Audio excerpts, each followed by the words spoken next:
Hello नमस्कार दोस्तों, स्वागत है आपके अपने यूट्यूब चैनल साइंस स्टडी में। दोस्तों आज मैं फिर से आप लोगों के लिए बायोलॉजी की 10 ऐसे सब्जेक्टिव क्वेश्चन लेकर आया हूं जो कि 2022 के एग्जाम में आप लोगों को दिखने को मिलेगा।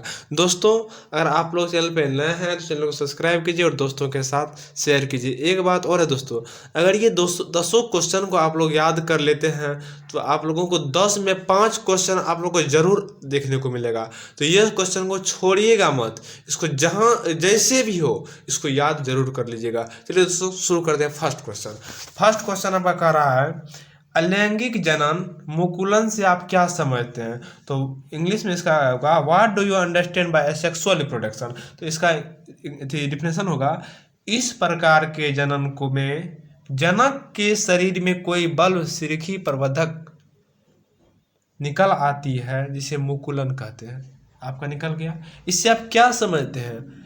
और फिर यह मुकुलन टूटकर जनक के शरीर से अलग हो जाता है। अगर इतना आप लोग लिख देंगे तो आपको 2 मार्क्स पक्का मिल जाएगा। इंग्लिश में कह रहा है what do you understand by asexual reproduction. तो in types of reproduction a bulb like amplifier comes out in the parents body which is called मुकुलन and then it breaks way from the parents body। देखिए दोस्तों आप लोगों के लिए हिंदी और English दोनों ऊपर नीचे कर दिए। जो हिंदी के बच्चे हैं मीडियम के हैं वो हिंदी में याद कर लेंगे, जो इंग्लिश मीडियम के बच्चे हैं वो इंग्लिश मीडियम इसको याद कर लेंगे। अब देखिए नेक्स्ट क्वेश्चन आपका कह रहा है कूट फलों के बारे में उदाहरण सहित लिखिए। कूट फलों क्या होता है बताइए। ये होता है इसमें ओवरी से क्या होता है विकास होता है। इसका ओवरी से विकास नहीं होता है, समझे ना।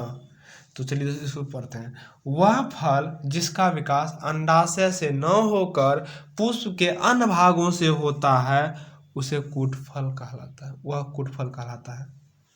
तो मतलब देखिए अंडाशय ये क्या है, ये मतलब ओवरी से क्या होता है, ओवरी से उत्पन्न नहीं होता है। मतलब कह रहा ना वह फल जिसका विकास अंडाशय से न होकर, अंडाशय से विकास इसका ऑर्गेनाइजेशन क्या होता नहीं होता है। और पुष्प के अन्य भागों से मतलब फूल जो होता है ना, फूल के अन्य भागों से इसका क्या होता है विकास होता है, उसे क्या कहते हैं कूट फल कहते हैं। इसका एग्जाम्पल क्या होगा सेब आप लोग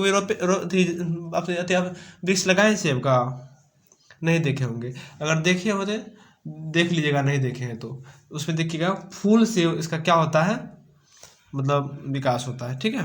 और नाशपाती भी होता है। इंग्लिश में कह रहा है राइट विथ एग्जाम्पल अबाउट कूट फ्रूट्स। तो fruit that grow not from the ovary but from the flower the other part is called कूट फ्रूट्स। ठीक है। देखिए 3 का वायु प्रागति पुष्पों के अनुकूलन बताएं। तो वायु देखते होंगे जो हवा और होता है ना, हवा उठता है ना तो मतलब कोई वृक्ष इस पे से मक्के यार का देखते हैं, मक्के का हो गया आपको गेहूँ, ये सब वृक्ष ऊपर नीचे होते रहता है ना, तो क्या वायु प्रागति से उसका क्या होता है अनुकूलन होता है। तो ये एक पहला इसका कर रहा है, पहला फैक्ट है वह पुष्प छोटे रंगहीन तथा गंधहीन होते हैं। दूसरा कह रहा है यह पुष्प हल्के तथा चिकने होते हैं, हल्के होते हैं और देखने में क्या होता है बहुत अच्छा लगता है, ठीक है। तीसरा कह रहा है यह पुष्प चटकीले तथा भड़कीले होते हैं। चटकीले और भड़कीले मतलब ब्राइटली और फ्लैकी होते हैं, समझेंगे। अब देखिए इंग्लिश में explain the adaptation of airborne flower. तो पहला point these flower are small colours less and odour less, ठीक है। दूसरा कह रहा है these flower are light and smooth. तीसरा कह रहा है these flower are bright and flaky. 4 number question देखिए शुक्राणु जनन तथा अंडाणु जनन से आप क्या समझते हैं। तो शुक्राणु जनन स्पर्मेटोजेनेसिस। तो इसमें कहता है विषण में जन्म निर्माण की प्रक्रिया क्या कहलाता है शुक्राणु जनन कहलाता है। जो सन के जन्म की प्रक्रिया शुक्राणु जनन कहलाता है। दूसरा क्या हो रहा है, अंडाणु जनन, अंडन जनन, तो अंडन क्या, एंड्रोजन।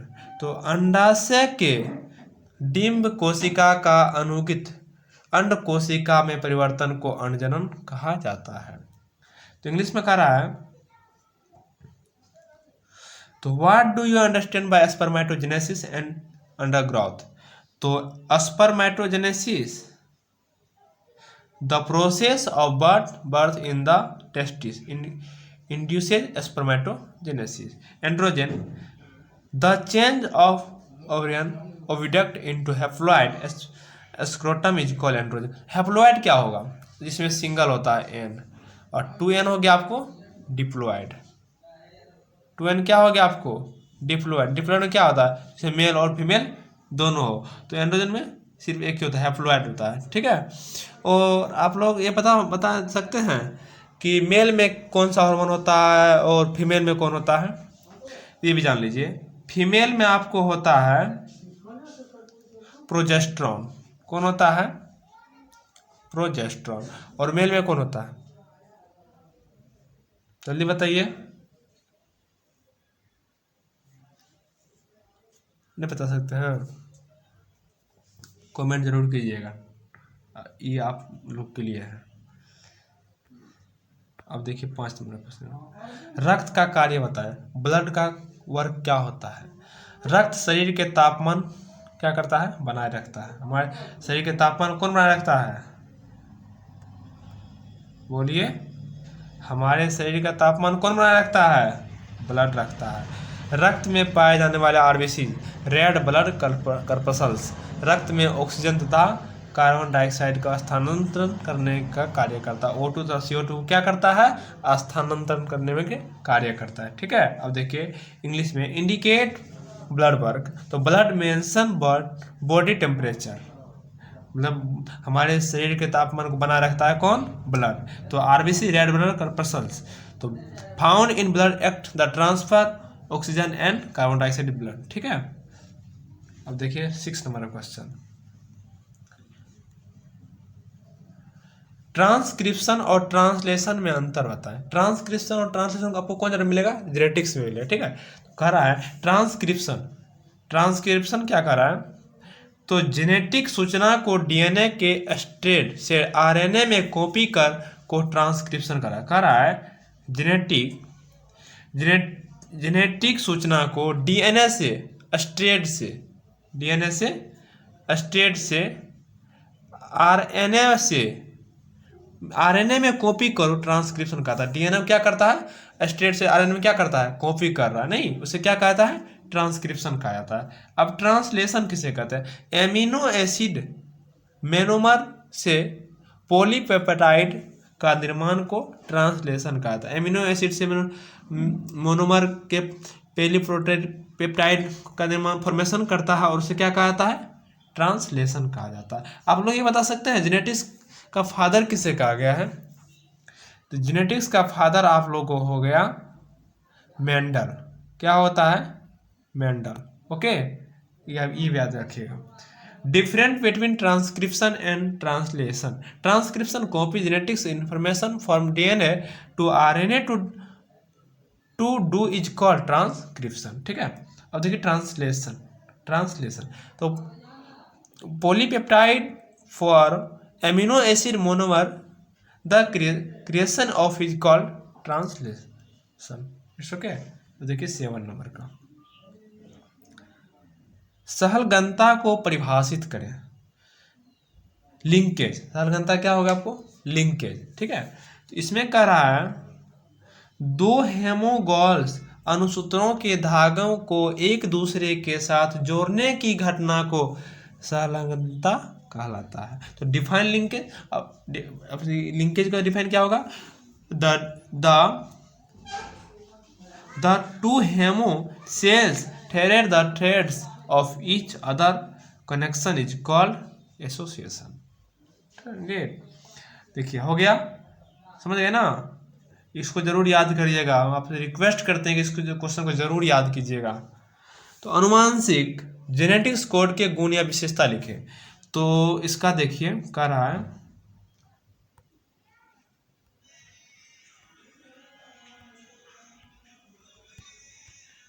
कह रहा है अनुवांशिक जेनेटिक कोड के गुण या विशेषता लिखें। तो प्रत्येक एमिनो एसिड मतलब प्रत्येक एमिनो अम्ल के लिए एक से कम एक त्रिकोडेन होता है। दूसरा कह रहा है एक कोड एक ही एमिनो को ही मतलब एक कोड होता है क्या करेगा, एक ही एमिनो को दर्शाता है। दूसरा कह रहा है दो कोडनों के बीच कोमा की आवश्यकता नहीं होता। दो कोडनों के बीच होता है ना कोमा की मतलब कोमा की आवश्यकता नहीं होता। ओके, अब देखिए इंग्लिश में कह रहा है the varied properties of characteristics of genetic code in कह रहा है। तो एक पहला पॉइंट करा there is a least one tri codon for each amino acid. दूसरा कह रहा है एक code represent only one amino acid मतलब एक कोड एक ही एमिनो एसिड को दर्शाएगा। ओके, अब तीसरा कह रहा है कोमा बिटवीन टू कोडोनो इज नॉट रिक्वायर्ड मतलब दो कोडोनों के बीच कोमा की आवश्यकता नहीं पड़ता है। ओके, अब देखिए 9 नंबर क्वेश्चन डीएनए था आरएनए। ये आप लोग पढ़े होंगे डीएनए किस आकार का होता है। डीएनए होता है इसी तरह ना,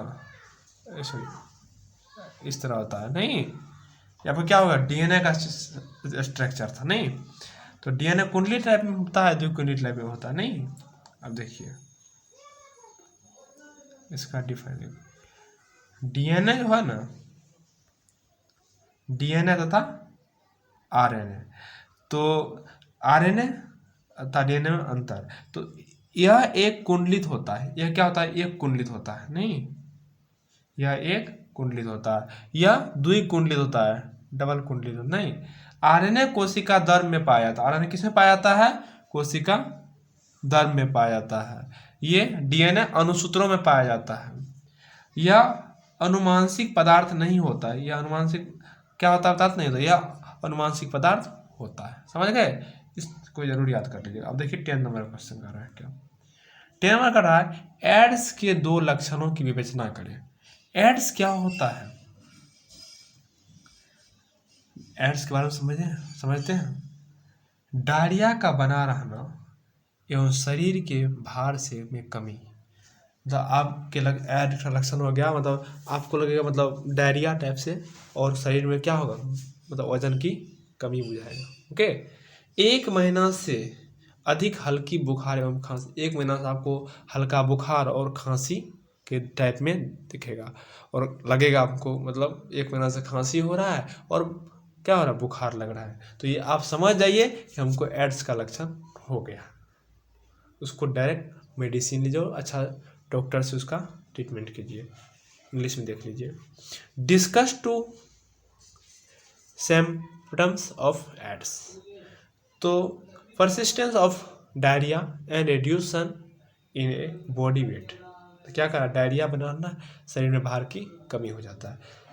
mild fever and cough for over a month नहीं, 1 महीना से हल्की बुखार एवं खांसी रहना। तो ये किसका संकेत है डायरिया का। दोस्तों आप लोगों को वीडियो अच्छा लगे तो लाइक ज़रूर कीजिएगा और कमेंट करके ज़रूर बताइएगा, ठीक है। और एक बात और, एक क्वेश्चन को दोस्तों आपसे मेरा रिक्वेस्ट है कि इसको ज़रूर याद कर लीजिएगा। आप लोग एग्ज़ाम में अच्छा मार्क्स लाएंगे तो हमको भी प्राउड होगा कि जिसको हम पढ़ाए थे वो बच्चा अच्छा मार्क्स ले आया है। तो दोस्तों अब मिलते हैं आपको नेक्स्ट वीडियो में, तब तक के लिए